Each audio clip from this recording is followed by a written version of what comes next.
2-3 topic तो पढ़ना हम लोगों को, फिर आज गैस का खत्म हो जाएगा। और उसका न्यूमेरिकल हम लोग जिस क्वेश्चन आंसर करेंगे, एक दिन क्वेश्चन देंगे, उसे एक दिन क्वेश्चन आंसर होगा, और एक दिन न्यूमेरिकल अलग से देना होगा, यानी कि अगला बुक को गैस का कंप्लीट करना। संडे क्वेश्चन देंगे, तो शॉर्ट क्वेश्चन वगैरह होगा, हो जाने के बाद फिर बुक के दिन उसका न्यूमेरिकल होगा। हमें टॉपिक नंबर 8 में दिया था, इसीलिए नहीं माना, इसके ऊपर ने पहले जोड़ा इतना अच्छा नहीं है वो, लेट से जाता 2:30-3 बज गया था ना, 3 बज गया था, इसलिए बहुत सारे बच्चे घर से निकला तो घर भी पहुँचा, अरे यहाँ आया इसलिए छोड़ रहा, ठीक है। सोच फूल जो मोटी है सब, किसी की जगह भी नहीं हो रहा। सुनो, आज अभी हम लोग पढ़ेंगे, हम लोग Charles law, Boyle's law, Avogadro law खत्म करेंगे। एवोगाड्रो लॉ में एक जो बात बताया था, उस बात को याद रखना है कि 1 मोल किसको बोलते हैं, 1 मोल किसको बोलते हैं, और 1 मोल का वॉल्यूम कितना होता है, आइडेंटिटी। तो बताया था 1 मोल का वॉल्यूम 0.1 मोल लीटर होता है आइडेंटिटी पर, और 1 मोल में नंबर ऑफ मॉलिक्यूल कितना होता है 6.023 मॉलिक्यूल्स, तो इसको एवोगाड्रो नंबर ही बोलते हैं। तो अभी चूँकि सबके पास कॉपी में एटॉमिक पर लिखा हुआ, तो अभी वहाँ से मैं आपको मॉलिक्यूलर वेट निकालना सिखा देंगे, थोड़ा सिखा देंगे, तो लिख के आप लाए हैं तो आसानी से उसका मॉलिक्यूलर वेट आपको समझाया जा सकता है, ठीक है। तो पहले एक काम करते हैं, पहले हम मॉलिक्यूलर वेट का मसला ही क्लियर कर देते हैं, ठीक है।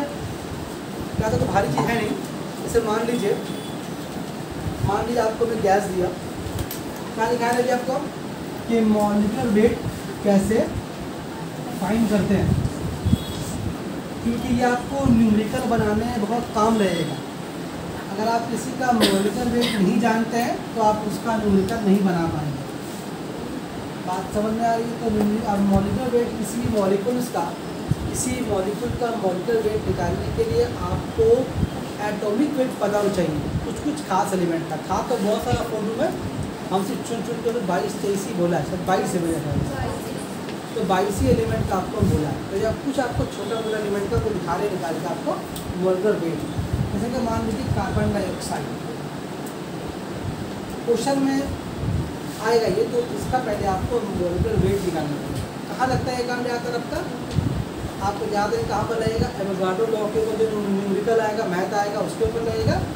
आप थोड़ा बहुत इस इक्वेशन में लगेगा, कौन इक्वेशन में लगेगा, इक्वेशन दिखाया था हम लोग, P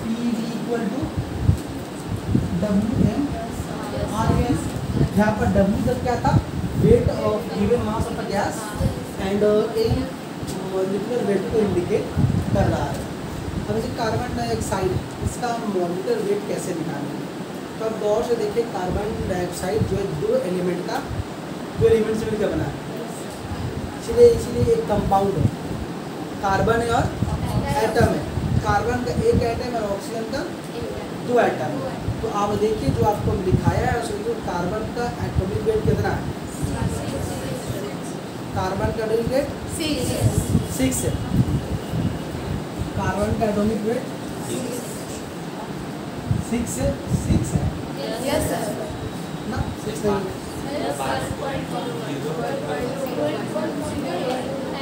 6 एटॉमिक नंबर है।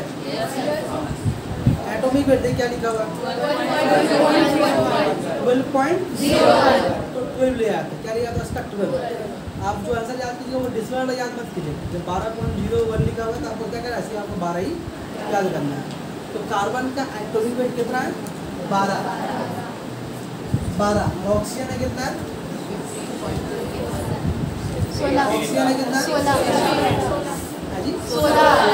16, ऑक्सीजन का 16 है, तो 16 और लेकिन ऑप्शन के बार है 2 बार है ना, तो 2 × 16, ठीक है। तो कितना क्या वाला 12 और 16 दूना 32, कितना हो गया 44 ग्राम। यानी कि कार्बन डाइऑक्साइड का एक मॉलिक्यूल का वजन कितना है? 44 ग्राम। इसको बोलते हैं एक मोल का वजन। अगर आप ये क्वेश्चन में पूछ ले कि कार्बन डाइऑक्साइड गैस का एक मोल का वजन कितना है, तो जो इसका मॉलिक्यूलर वेट होता है वही इसका एक मोल का वजन होता है। बात समझ में आ रही है? अच्छा, वैसे ही मान लीजिए यहाँ आपको लिखने दिया आपको H2O पानी, तो पानी भी क्या है तुम्हारा हाइड्रोजन ऑक्सीजन का मुरक्कब है, कंपाउंड है। तो अब तुम बताओ कि हाइड्रोजन का एटॉमिक वेट कितना है? 1 है। और ऑक्सीजन है कितना? 16। तो यहाँ पर हाइड्रोजन कई बार है? 2 बार ना। तो क्या आ गया? 2 × 1 हो जाएगा और प्लस 16। तो 2 एकम 2, 16 एकम 2 का 16 का 16, 2 18, यानी कि 18 ग्राम। बात समझ में आ रही है? अगर आपको एटॉमिक नंबर नहीं याद रहेगा तो आप मॉलिक्यूलर वेट नहीं निकाल पाएंगे। फॉर एग्जांपल मान लीजिए आपको हम दिया 8H3 अमोनिया गैस देंगे और आपको निकालने बोला इसका मॉलिक्यूलर वेट निकालने बोला, तो नाइट्रोजन में कितना होगा? देखिए 17 होगा। 14। हाइड्रोजन है कितना? एक होता है ना, 3 एकम 3, तो 14 + 3 एकम 3 कितना हो गया आपका? 17 ग्राम। यानी कि एक मॉलिक्यूल अमोनिया का वजन कितना है? 17 ग्राम। और ये जितना वजन होता है इसको क्या बोलते हैं? एक मोल बोलते हैं। आपसे पूछे अमोनिया का वजन कितना है? 17 ग्राम। इस 17 ग्राम में कितना नंबर ऑफ मॉलिक्यूल्स होगा?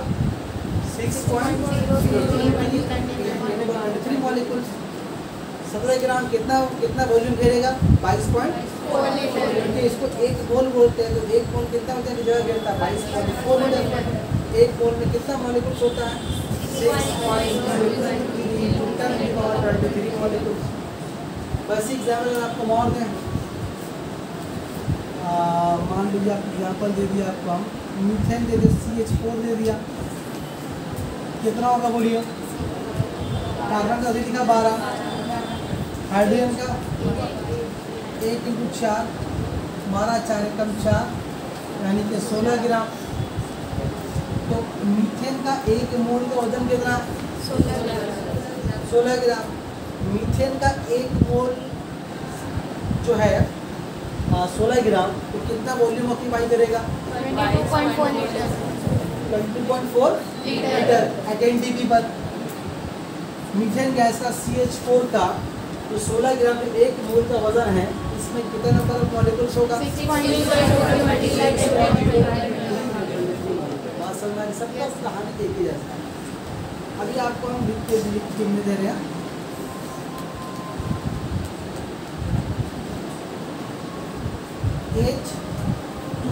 H2SO4 सल्फ्यूरिक एसिड कैसे निकालेंगे? आपको पता है हाइड्रोजन का 1 है, सल्फर क्या रहेगा? तो 32 होगा। 32 होगा। ऑक्सीजन है कितना? 16 × 4, तो 2 एकम 2 होगा, 32 एकम 32 और 16 चौके 64, तो 4 2 6 और 2 8 हो गया, 6 3 9 98 ग्राम। अब अगर किसी का एलिमेंट का आप एटॉमिक वेट के बिना पर क्या बता सकते हो मॉलिक्यूलर वेट? तो किसी भी एलिमेंट का मॉलिक्यूलर वेट वही निकाल पाएगा जिसको उन एलिमेंट्स का एटॉमिक नंबर याद है। अगर आप पर्टिकुलर नहीं याद है तो आप मॉलिक्यूलर वेट नहीं निकाल पाएंगे। बात समझ में आ रही है? इसीलिए अगले दिन हम श्योर्स को सुनाएंगे, क्योंकि इससे एक और सवाल जुड़ा हुआ है। क्या सवाल जुड़ा हुआ है?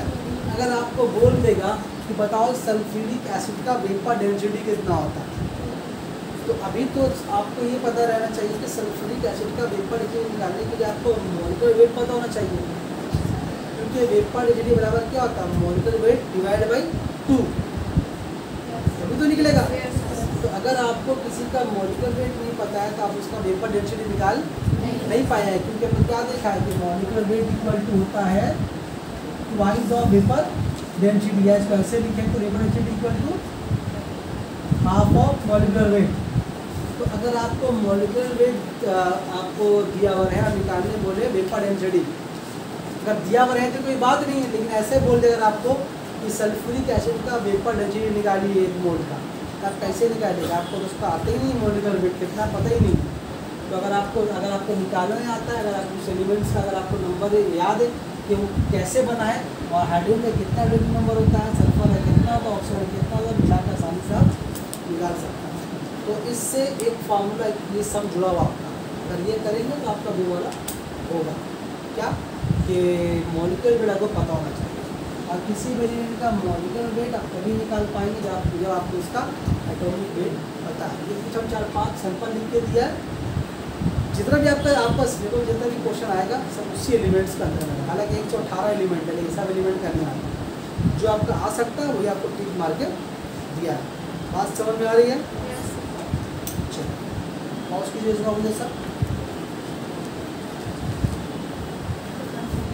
चलो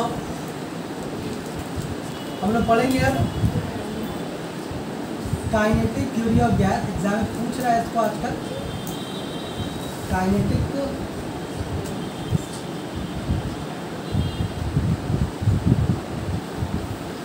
थ्योरी ऑफ, लोग को हो गया चलने नहीं मांग रहे लोग, सब नया पेन चलने नहीं मांग रहा। काइनेटिक थ्योरी ऑफ गैस,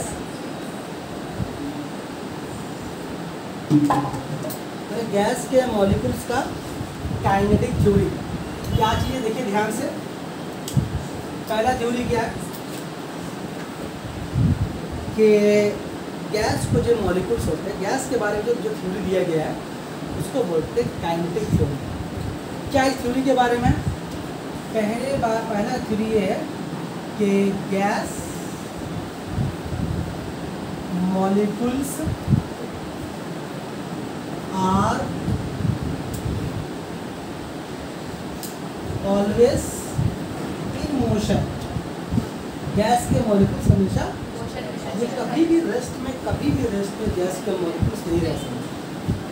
मतलब गैस का मॉलिक्यूल कभी भी रेस्ट में रह नहीं सकता। तो उसे किसी कंटेनर बंद रखो, कहीं पर भी रखो, गैस का हमेशा वो हरकत करता रहता है, वो भागा भागी करता रहता है।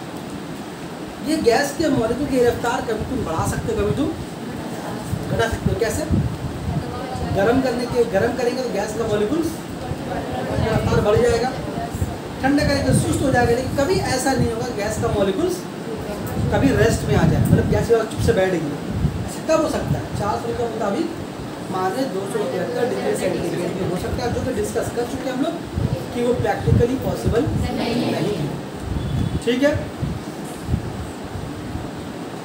तो गैस के molecule are always in motion.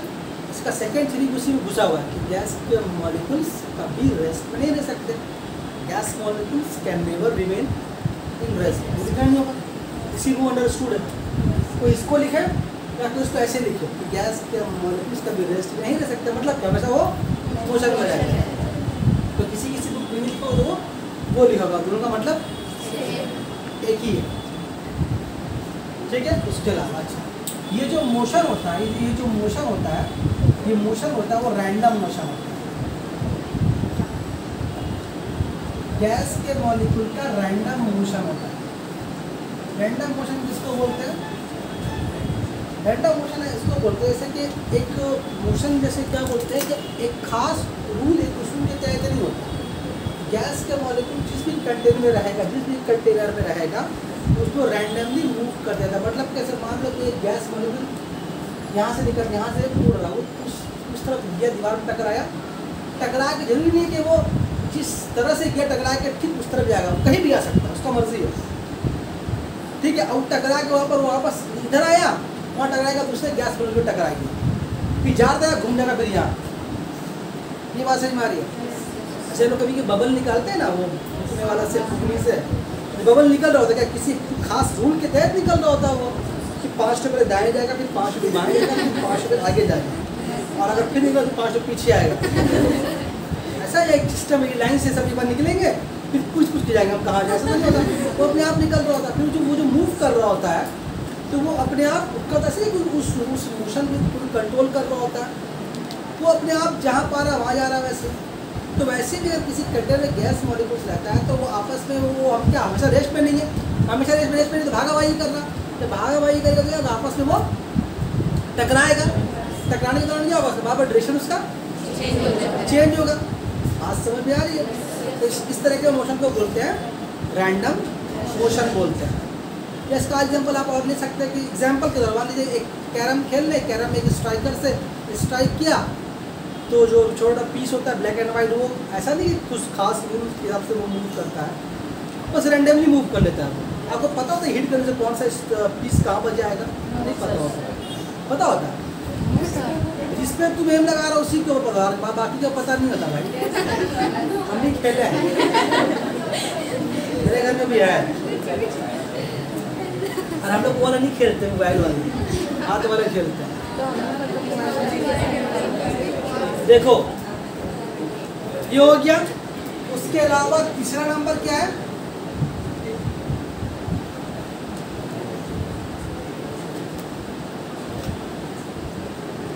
Perfectly elastic collision.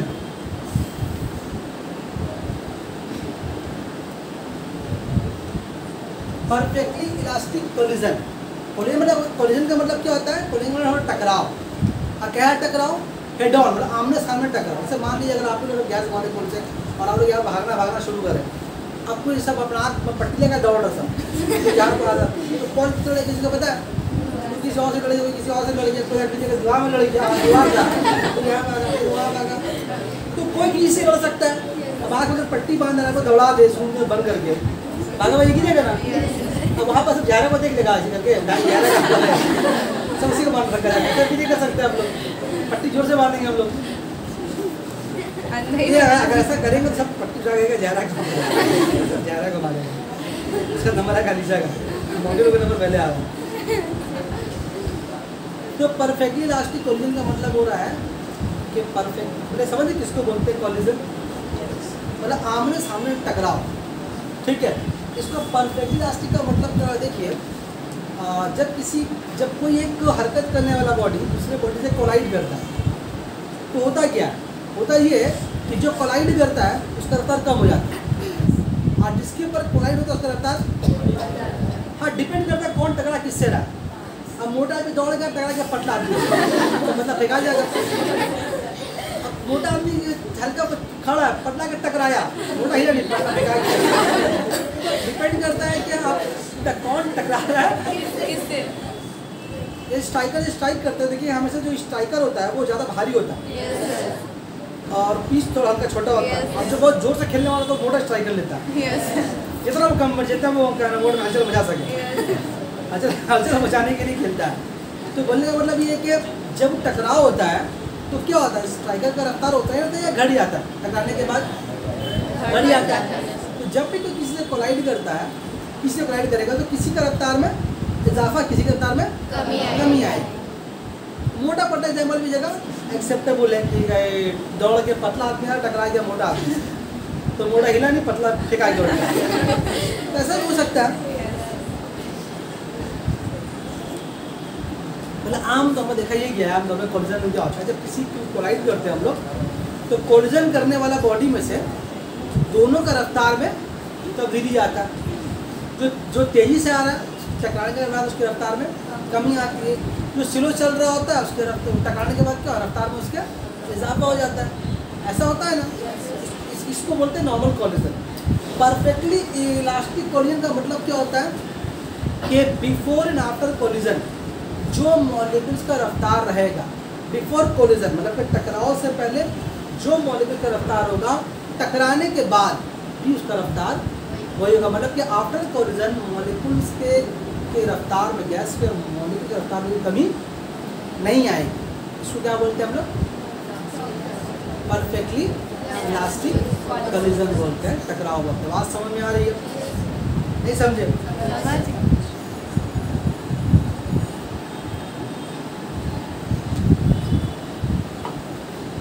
उसके लिए हम लोग जानते हैं कि मैटर के बीच में इंटरमॉलिक्यूलर फोर्स ऑफ अट्रैक्शन होता है, सॉलिड ज़्यादा होता है लेकिन उससे कुछ कम होता है, गैस से बिल्कुल नहीं के बराबर, बिल्कुल नहीं के बराबर होता है। तो बोला गया था इसमें क्या, 4 नंबर, नो इंटर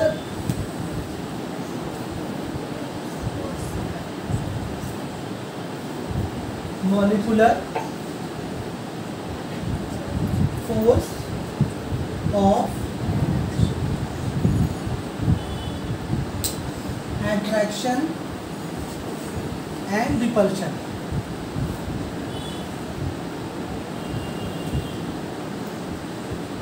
मतलब मॉलिक्यूल्स के इंटरनल मॉलिक्यूलर फोर्स में मतलब कोई भी तरह का अट्रैक्शन और रिपल्शन नहीं होता। मतलब मॉलिक्यूल्स ना किसी से जुड़ना चाहता, ना ही कोई उसको धक्का दे सकता है। मतलब उनका किसी से मतलब नहीं है। ठीक, उसके बाद इसमें 5 number point, no potential energy, no potential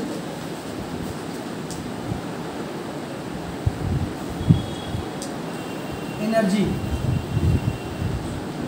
only kinetic energy, only kinetic energy. मतलब गैस के मॉलिक्यूल्स के अंदर पोटेंशियल एनर्जी नहीं पाई जाती। क्या पाई जाती है? Kinetic energy. देखिए एनर्जी का 2 टाइप होता है। एनर्जी पढ़ेंगे कभी आप लोग, तो उसका 2 टाइप होता है। एक होता है काइनेटिक एनर्जी, होता है पोटेंशियल एनर्जी। काइनेटिक एनर्जी किसको बोलते हैं? वो एनर्जी जो किसी बॉडी में हरकत के एतबार से पाई जाती है। और पोटेंशियल एनर्जी किसको बोलते हैं? वो एनर्जी जो किसी बॉडी में उसकी पोजीशन के एतबार से, पोजीशन के एतबार से, तो उसको बोलते हैं हम लोग पोटेंशियल एनर्जी। और जो एनर्जी हरकत के एतबार से, जैसे कि फॉर एग्जाम्पल अभी आप बैठे हैं, आप रेस्ट में हैं, कोई आदमी इसी बिल्डिंग के 1st फ्लोर पर वही बैठा हुआ रेस्ट में, लेकिन उसके मुकाबले आपके अंदर एनर्जी ज़्यादा है, क्योंकि आप सतह ज़मीन से ऊंचाई पे बैठे हैं। तो 4 तल से जो है उसके ऊपर हम लोग से ज़्यादा एनर्जी है, स्टोर है। क्यों? पोजीशन के एतबार से, जगह के एतबार से। हाइट के साथ साथ हमारे बॉडी में पोटेंशियल एनर्जी बढ़ता रहता है। और वो एनर्जी हमारे बॉडी में स्टोर, जब खाना खाया जो एनर्जी हमारे अंदर मौजूद अभी है, सब तो खर्चा नहीं कर रहे एक बार में हम लोग। चाहेंगे तो कल सुबह तक नहीं भी कुछ खाएंगे तो लोग काम चला लेंगे, तो कुछ एनर्जी बॉडी में स्टोर रखा हुआ, तो उसको बोलेंगे हम लोग पोटेंशियल एनर्जी। और जो हरकत हो रहा है, जो हरकत में जो एनर्जी है, हरकत करने में जो एनर्जी खर्चा हो रहा है, उसको बोलते हैं हम लोग काइनेटिक एनर्जी। तो गैस का मॉलिक्यूल कभी रेस्ट में रहेगा नहीं, तो कभी रेस्ट में रहेगा नहीं, तो उसके अंदर क्या होगा? ये एनर्जी नहीं पाई जाएगी। कौन एनर्जी पाई जाएगी? काइनेटिक एनर्जी पाई जाएगी। तो एग्जाम्पल आपको दे रहे कि मान लीजिए हम लोग यहाँ बैठे हैं, कोई आदमी जब 1st फ्लोर पर बैठा हुआ है, तो उसके बॉडी में हम लोग के मुकाबले एनर्जी कम है, हम लोग के बॉडी में एनर्जी भी ज़्यादा है। कभी जब सीढ़ी में चढ़े तो थकते हैं हम लोग। क्यों सीढ़ी में थकते हैं हम लोग? क्योंकि हम लोग ग्रेविटी के फोर्स पर अगेंस्ट काम करते हैं, एनर्जी हमारे बॉडी में स्टोर हो रहा होता है। जब निकल रहे, जब उतर रहे होते हैं तो उतरने में पता नहीं चलता, क्योंकि हम लोग ग्रेविटी के फोर्स के अकॉर्डिंग काम करो। तो आप एनर्जी का खर्च का अपने पास एनर्जी खर्चा नहीं होता, वो एनर्जी बॉडी में अलग से स्टोर होकर रखा है, वो एनर्जी अपने आप खत्म होता रहता है। बात समझ में आ रही है? तो अधिक उतरने में कभी चढ़ने में लगता है, उतरने आपको मेहनत नहीं लगता, कभी सोचा नहीं है। और एक बार एग्जाम्पल, जब कभी तुम्हारे घर में अगर कोई मान लो पानी अगर किसी ऊपर से नीचे की तरफ आ रहा है, तो पानी ऊपर से नीचे की तरफ आता है ना, तो उस वक्त देखिए जहाँ पर पानी आ रहा होता है, अगर आपको घर में उसमें खाना होगा ही अच्छी बात है, जब पानी आ रहा होता है आपके नल से या ओवरफ्लो है, जब उस रुकिएगा जब बाथरूम में आप देखिएगा आपको गर्मी लगेगा, ऐसा होता है। तो क्यों? जो पानी जो हायर एनर्जी से लोअर एनर्जी की तरफ आया तो एनर्जी को रिलीज़ किया, जब रिलीज़ किया एनर्जी को हीट की शक्ल में, तो अंदर में एनर्जी भर गई। सारी बात कहाँ से कहाँ चला गया, आप ही मान लीजिए मेरा बात, ये वाला भी फिलहाल एनर्जी चले गया हमें। तो गैस के मॉलिक्यूल में no potential energy, only kinetic energy. समझाने के लिए तो एग्जाम्पल दी, ठीक है? ऊपर बैठा है उसके अंदर ज़्यादा एनर्जी है ना कम एनर्जी, हम तो मुकाबले कौन एनर्जी? Potential energy. बात समझ में आ रही है? चलो ठीक है। 6 number,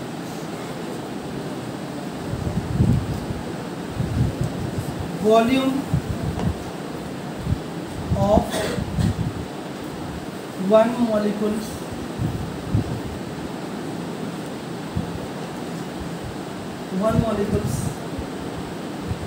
is negligible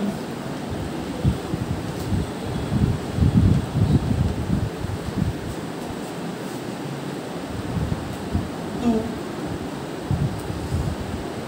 whole volume of gas या गैस रखा हुआ कंटेनर में। एक ही बात, मतलब क्या इस थ्योरी का? इस थ्योरी का मतलब ये है कि एक गैस का मॉलिक्यूल इतना ही छोटा होता है कि उस गैस के वो गैस जिस कंटेनर में रखा हुआ है या जितना वॉल्यूम उस कंटेनर में गैस का रखा हुआ है उसके मुकाबले एक मॉलिक्यूल गैस का कोई हैसियत नहीं। जैसे मान लो मॉडर्न स्कूल में पढ़ रहा है, कितना बच्चा उसमें आपके बच्चा का हैसियत दूसरा का भगा देती ऑफिस से। वहाँ में इतनी लड़की बढ़ रही है, एक लड़की है क्या है हमारे कार से भगा देती है, गांधी छल्ले के जब गलत बनने वाला बहुत बच्चा जगह नहीं बैठने का चाहती बच्चा नहीं है जैसे तेरे को अहमियत नहीं बात समझ में आती है। तो बोलने का मतलब ये है कि इसीलिए मतलब जितना गैस का वॉल्यूम किसी कंटेनर में तो उसके वॉल्यूम के मुकाबले हमें गैस के मॉलिक्यूल का कंपेयर करें कि उसका कितना वॉल्यूम होगा, कंपेयर करें उस पूरे कंटेनर से, तो कोई मतलब उसको बोलेंगे बेवकूफ़ी वाला हरकत है, मतलब बहुत ही नेग्लिजिबल है। ना ही करे तो बात समझ आ रही है। अंबानी का पूरा दौलत से अपना आपको अकाउंट से मिलाएगी तो कहाँ मिला रहा है भाई, वो भी शर्म से मर जाएगा, वो नहीं मर जाएगा बाकी है ना। तो इसीलिए क्या बोला गया कि volume of gas is negligible to whole volume of gas इसी कंटेनर में। अच्छा 7 नंबर,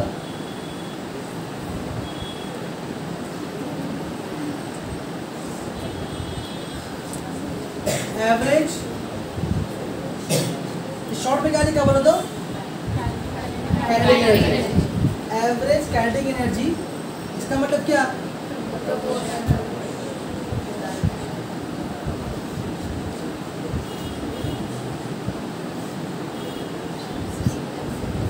एब्सोल्यूट टेम्परेचर तो जानते भी हम लोग जितना गैस का मॉलिक्यूल्स का हम बढ़ाएंगे टेम्परेचर उसका हरकत उतना बढ़ेगा, जितना हरकत बढ़ेगा उस पर गर्मी उतना ज़्यादा बढ़ेगी। इसलिए क्या बोला कि average kinetic energy directly proportional to absolute temperature. ये 7 लिखा, और भी बहुत सारा हो सकता है, किसी बुक में होगा तो गलती नहीं करने जो सब बुक का निचोड़ ही है। तो ये आपका है काइनेटिक थ्योरी ऑफ गैस, ठीक। अब इसमें पूछता है कि इसमें क्या क्या डिफेक्ट भी बोलते चले, इससे क्लियर हो जाए, मतलब टिक कर देंगे आप समझ जाएंगे। एग्जाम में आता है काइनेटिक थ्योरी ऑफ गैस का 2 डिफेक्ट बता देंगे आपको, 2 3 4 बता देते हैं, ठीक है। पहला देखिए क्या बात समझ में आ रही है, ये हुआ तुम्हारा काइनेटिक थ्योरी ऑफ गैस। हम उसका बता रहे हैं आपको उसका डिफेक्ट्स, मतलब इस थ्योरी में कहाँ कहाँ गलती है, ठीक है। डिफेक्ट बता रहे हैं। पहला डिफेक्ट यहाँ पर क्या चीज़ है देखिए, यहाँ पर यहाँ जो लिखा हुआ ये वाला पॉइंट बोलिएगा, ये हम ऐसा बोलिएगा कि काइनेटिक थ्योरी ऑफ गैस में ये एज्यूम किया गया, ये माना गया कि गैस के मॉलिक्यूल्स के बीच में किसी भी तरह का फोर्स ऑफ अट्रैक्शन और कोई रिपल्शन नहीं होता, लेकिन ये हकीकत बात नहीं है। गैस के मॉलिक्यूल्स के अंदर थोड़ा बहुत फोर्स ऑफ अट्रैक्शन और सम टाइम थोड़ा बहुत फोर्स ऑफ रिपल्शन होता है, क्योंकि जब कोई गैस का मॉलिक्यूल जब किसी कंटेनर के वॉल से टकराना चाहता है तो बाकी गैस मॉलिक्यूल्स उसको पीछे करने की कोशिश करता है, खींचता थोड़ा होता है। ये बात समझ कोई जगह कोई गैस मॉलिक्यूल उड़ के सोच रहा है कि हम टकराएंगे कंटेनर के दीवार से, तो बाकी मॉलिक्यूल क्या बोलेगा, रुक जरा सा, फिर भी वो टकरा ही जाता है, जितना भी तुम लोग ने वो टकरा ही जाता है। लेकिन उसको ये देखने वाली बात ये है कि जितना एनर्जी वो टकराना चाह रहा था वो उतनी एनर्जी टकरा नहीं पाया, जितनी जोश में टकराना चाह रहा था उतनी टकरा वो नहीं पाया। क्यों नहीं टकरा पाया वो? कि बाकी मॉलिक्यूल उसका पैर खींचने की कोशिश कर रहा था। बात समझ में आ रही है? तो थोड़ा बहुत फोर्स में अट्रैक्शन रिपल्शन पाया जाता है। यील्ड थ्योरी लिखा गया है किसके लिए लिखा गया है? आइडियल गैस के लिए, जो गैस एक्चुअल में दुनिया में एग्जिस्ट नहीं करता। हम लोग किस गैस से डील करते हैं? ले भी रहे हैं, छोड़ भी रहे हैं, कौन गैस? Real gas. तो रियल गैस के बारे में बोला जाए कि उनके बीच में इंटरमॉलिक्यूलर फोर्स अट्रैक्शन रिपल्शन पाया जाता है। थोड़ा बहुत पाया जाता है लेकिन पाया जाता है, एकदम बिल्कुल अंदाज कर देंगे था पॉसिबल नहीं है। तो ये एक डिफेक्ट हुआ। दूसरा डिफेक्ट ये वाला volume of one molecule is negligible to whole volume of gas. बोल रहा है कि एक गैस का जो वॉल्यूम है उसके सामने एक गैस का मॉलिक्यूल का एक मॉलिक्यूल कोई मतलब अहमियत नहीं है। जैसे बोला कि स्कूल में तेरा कोई अहमियत नहीं है, तेरा भी कोई अहमियत नहीं, लेकिन मसला ये है कि अगर ऐसे सब बच्चों को बोला जाए कि तेरा अहमियत नहीं, तेरा सब बच्चा भाग जाएगा, उसको खाली जगह मतलब हर एक बच्चे का कॉन्ट्रीब्यूशन तो है, गहरा मतलब गैस का बल्कि वाकई मान लेते तो उसका मास बहुत छोटा है, बहुत छोटा, लेकिन वो सारा ही एक गैस का मॉलिक्यूल है कि तो बड़ा कंटेनर में गैस भरा हुआ है। अगर इस बिल्डिंग के बारे में बात करें तो इसका एक ईंट का साइज़ का वैल्यू क्या पूछ रही है, लेकिन अगर यही एक ईंट, दो ईंट, चार ईंट मिलती तो इतनी बड़ी इमारत बनी है। तो अगर बिल्डिंग से कंपेयर करें तो वाकई उस ईंट का कोई अहमियत नहीं है, लेकिन एकदम ईंट को नजरअंदाज कर देना, ईंट के साथ नाइंसाफ है, क्योंकि ईंट पे ईंट खड़ा होकर तो ये इमारत बनी है। बात समझ में आ रही है? इसीलिए इसको भी आप बिल्कुल अंदाज नहीं कर सकते। और दूसरा point gas molecule random motion perfectly elastic. तो उसमें लिखा हुआ है, बोलते चले कि गैस का मॉलिक्यूल जिस कंटेनर पर दबाव डालता है, कंटेनर मतलब जिस कंटेनर में गैस का मॉलिक्यूल से हम जानते हैं कभी रेस्ट में मोशन, तो क्या करता है अंदर दीवार से वो टकराता रहता है। तो जो गैस का प्रेशर हम लोग फील करेंगे, तो पॉज करो सर, क्या बोलो हो गया छे। जो पॉइंट समझाना चाह रहे हैं वो ये है कि गैस का मॉलिक्यूल का जो एक्चुअल प्रेशर होता है, वो हम लोग को बाहर से नहीं दिखता। क्यों नहीं दिखता बाहर से प्रेशर?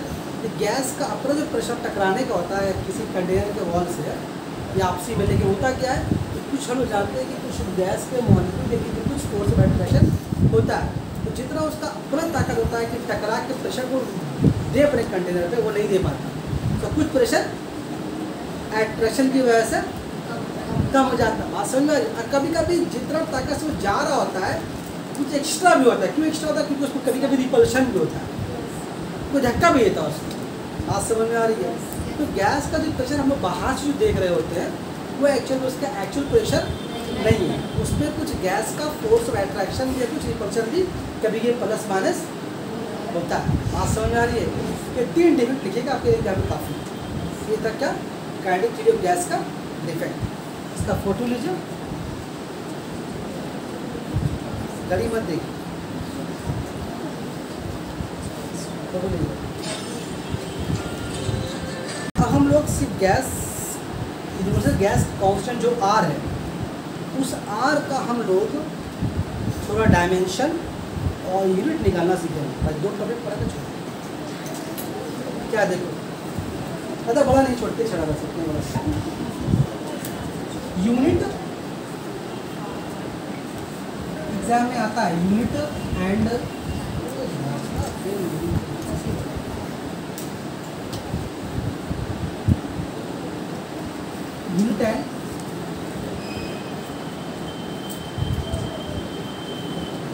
डायमेंशन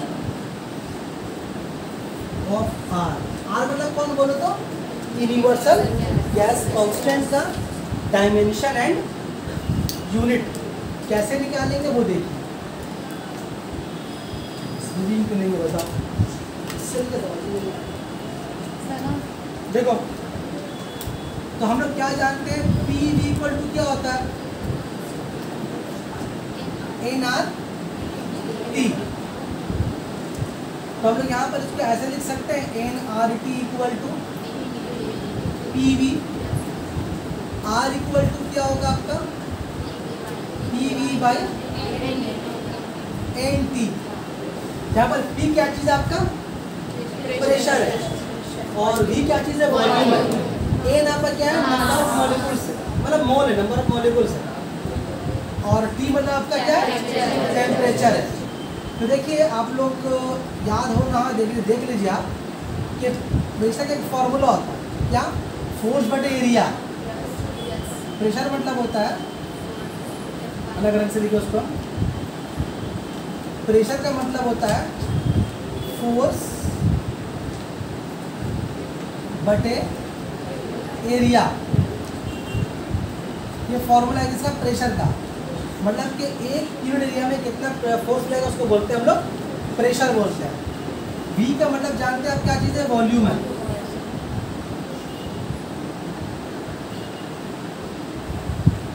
और N का मतलब जानते हैं आप मोल है, बताया था ना, फॉर 1 मोल, फॉर 2 मोल। और T मतलब क्या जानते हैं आप, टेम्परेचर है। T मतलब टेम्परेचर। क्या निकालना सिखाया था आपको, डायमेंशन एंड यूनिट। ये हुआ कि R का जो वैल्यू, जो फॉर्मूला उसको इस फॉर्म में लिख लिया। सबका देखो वही मान है, वॉल्यूम का मान है, V का मान है वॉल्यूम, T का मान है टेम्परेचर, सिर्फ प्रेशर का वॉल्यूम क्या बढ़ा है, फोर्स बटे एरिया। ठीक है, बोलो ठीक है। अच्छा, अब तुम देखो यहाँ पर, यहाँ देखो फोर्स इनटू, इसका मतलब क्या होता है, इसका मतलब होता है, वॉल्यूम का मतलब होता है length into area, length into area. Length area का मतलब क्या हो रहा है, जैसे कोई जगह मान लीजिए आप ज़मीन में बैठे हैं, ये एरिया है, लेकिन आप जो जगह कितना घेरे स्पेस में क्या कहलाएगा, वॉल्यूम। तो आप जो बैठे हैं वो एरिया, उससे अगर आप ऊंचाई को जरब कर देंगे तो क्या होगा, आपका वॉल्यूम निकलेगा, कितना आपका आपने वॉल्यूम ऑक्यूपाई किया। इसे क्या लिखा, लेंथ और वॉल्यूम। समझने के लिए भी समझ सकते हैं कि आप जहाँ बैठे हैं उसका एरिया और आपका लंबाई जगह कितना लिया है, तो जरब कर देंगे हम उस लेंथ को, एरिया कितना बनेगा, वॉल्यूम। अब देखिए यहाँ पर area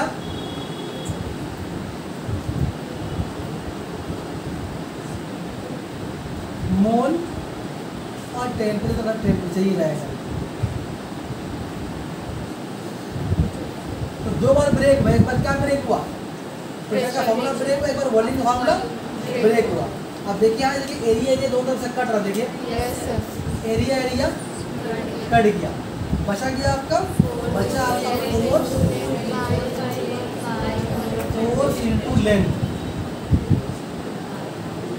force into length divide by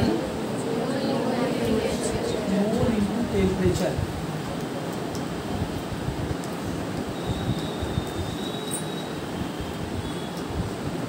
force into length, force into length का मतलब फिजिकल में होता है work done. Force into length का मतलब होता है फिजिक्स में वर्क डन, यानी कि काम जो हुआ। मतलब क्या वर्क डन, वर्क डन किसको बोलते हैं, फिजिक्स से वर्क डन का मतलब क्या होता है, किसी भी ऑब्जेक्ट पे कुछ फोर्स लगाएं, वो चीज़ अपनी जगह कुछ दूर घिसक जाए तो बोलते हैं काम हुआ। अगर किसी को फोर्स लगा रहे हैं वो जगह चेंज नहीं कर रही, मतलब काम नहीं हुआ। काम का मतलब फिजिक्स में होता है फोर्स इनटू डिस्प्लेसमेंट। जितना फोर्स लगाई गई चीज़ में, उस फोर्स लगाने पर वो चीज़ कितना आगे बढ़ी या पीछे हटी, वो उस पर डिपेंड करता है। तो फोर्स इनटू लेंथ यानी कि डिस्प्लेसमेंट क्या होता है, आपका वर्क डन होता है। ठीक है, बात समझ में आ रही है, पक्का। तो work done divide by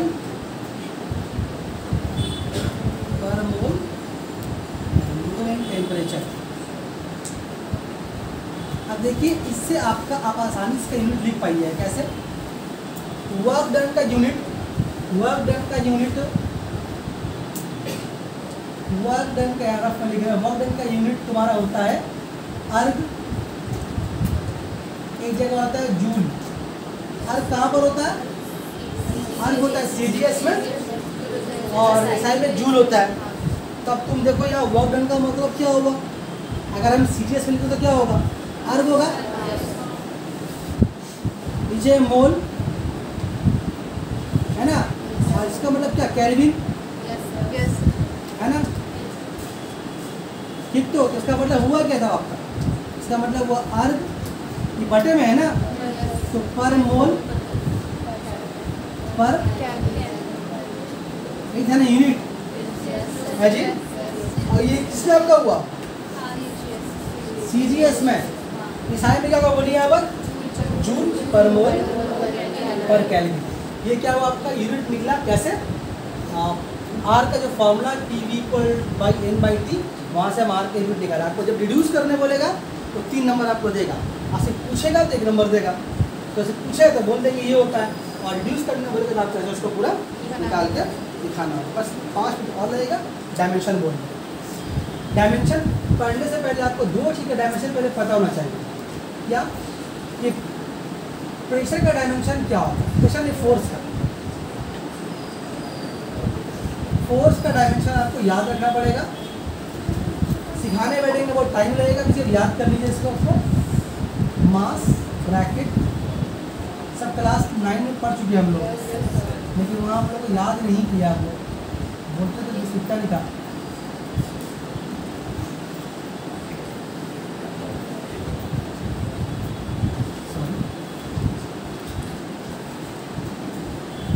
force का है M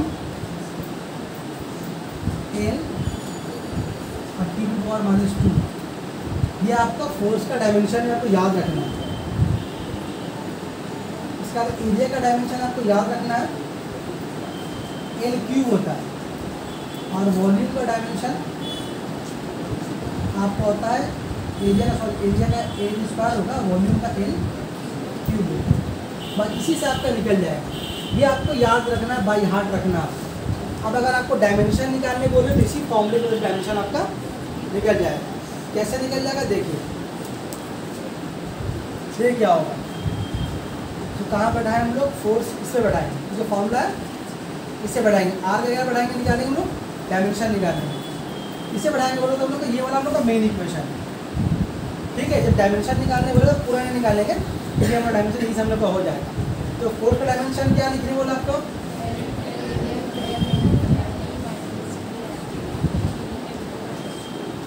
ML T⁻²। ये हुआ। और वॉल्यूम का क्या लिखने बोला? L/Q। ठीक है, इसके बाद क्या लिखने बोला? एरिया। एरिया है क्या? अच्छा लगे पावर ना बाहर दो, अंदर ना दो, गुना पड़ेगा नहीं।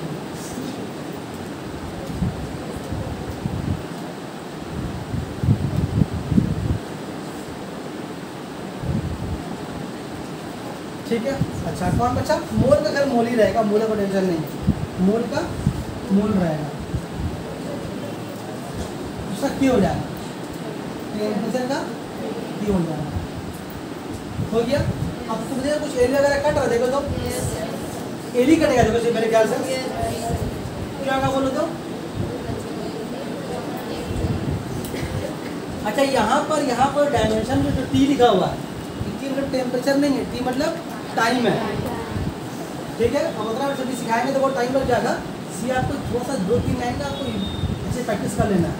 तो आपका बचेगा यहाँ पर M L बचेगा। देखिए तो L बचेगा, कहाँ बचेगा? L ऊपर 2 L बचेगा ना अजी, ऊपर 2 L बचेगा। और क्या बचेगा? T बचेगा ना। और क्या बचेगा? मोल ऊपर चल जाएगा ना अजी। तो मोल पे क्या होगा?